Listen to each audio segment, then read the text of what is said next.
Big ബോസുമായി ബന്ധപ്പെട്ട് പുതിയൊരു വാർത്തയിലേക്കാണ് നമ്മൾ പോകാൻ പോകുന്നത്.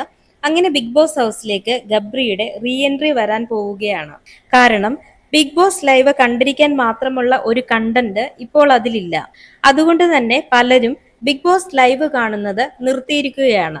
പ്രേക്ഷകരെ പിടിച്ചു നിർത്താനുള്ള യാതൊരു കണ്ടന്റും ഇപ്പോൾ ബിഗ് ബോസ് ഹൗസിൽ ഇല്ല എന്നുള്ളതാണ് യാഥാർത്ഥ്യം. മണി ബോക്സ് ടാസ്ക് ആണ് ബിഗ് ബോസിന് ഒരു തിരിച്ചടിയായത്. രണ്ടാഴ്ചകളോളം പോകേണ്ട ടാസ്കാണ് സായി കൊണ്ടുപോയി നശിപ്പിച്ചത്. ആർക്കും വലിയ രീതിയിൽ ഉപകരിക്കാത്ത ഒരു ടാസ്ക് ആയിട്ട് സായി അതിനെ എത്തിച്ചു എന്നുള്ളതാണ്.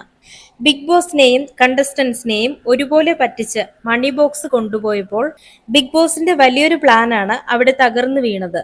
ഇങ്ങനെ ഇരിക്കുന്ന സമയത്ത് ഇനി എന്തൊക്കെ മാറ്റങ്ങൾ, അതായത് ഗെയിം ആയാലും ടാസ്കുകളായാലും കൊണ്ടുവന്നാലും പ്രത്യേകിച്ച് കാര്യമൊന്നുമില്ല എന്ന് ബിഗ് ബോസിന് മനസ്സിലായി. കാരണം ഇത്തവണത്തെ സെലക്ഷനും അങ്ങനെ തന്നെയാണ്.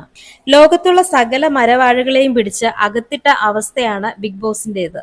ഈ ഒരു അവസ്ഥയിൽ നിന്നും കരകയറാൻ ഗബ്രിയെ വിളിക്കുക എന്നത് മാത്രമാണ് ബിഗ് ബോസിന് ചെയ്യാനുള്ളത്. ബിഗ് ബോസ് ഹൗസിലേക്ക് പല സെലിബ്രിറ്റികൾ വന്നു പോയിട്ടും കിട്ടാത്ത റീച്ച് ആയിരിക്കും ഗബ്രി വരുമ്പോൾ ബിഗ് ബോസിന് കിട്ടുന്നത്. ഇത്തവണത്തെ ബിഗ് ബോസിന്റെ TRP ഉയരാൻ കാരണം തന്നെ ജാസ്മിനും ഗബ്രിയുമായുള്ള കോംബോയാണ്. അതേസമയം റോക്കി, സിബിൻ എന്നിവരെ ബിഗ് ബോസ് ഇതുവരെ വിളിച്ചിട്ടില്ല എന്നാണ് അറിയാൻ സാധിച്ചത്. റോക്കി ഇങ്ങനെ ഒരു പ്രശ്നമുണ്ടാക്കി പോയതുകൊണ്ട് തന്നെ റോക്കിയെ തിരിച്ചു വിളിക്കാനുള്ള സാധ്യത കുറവാണ്. ഇനി എങ്ങാനും തിരിച്ചു കൊണ്ടുവന്നു കഴിഞ്ഞാൽ ഇങ്ങനൊരു പ്രവൃത്തി വീണ്ടും ആവർത്തിക്കുമോ എന്നുള്ളൊരു പേടി ബിഗ് ബോസിനുണ്ടാകാം. ഇനിയിപ്പോൾ സിബിന്റെ കാര്യമെടുത്താൽ സിബിൻ ഇപ്പോൾ ഇന്റർവ്യൂകളിൽ സംസാരിക്കുന്ന രീതികൾ വെച്ച് ബിഗ് ബോസിനെ വിളിക്കാനുള്ള സാധ്യത കുറവാണ്. അപ്പോ വരുന്ന 2-3 ദിവസത്തിനുള്ളിൽ തന്നെ ഗബ്രി അടക്കം മറ്റു പലരും ബിഗ് ബോസ് ഹൗസിലേക്ക് എത്താം.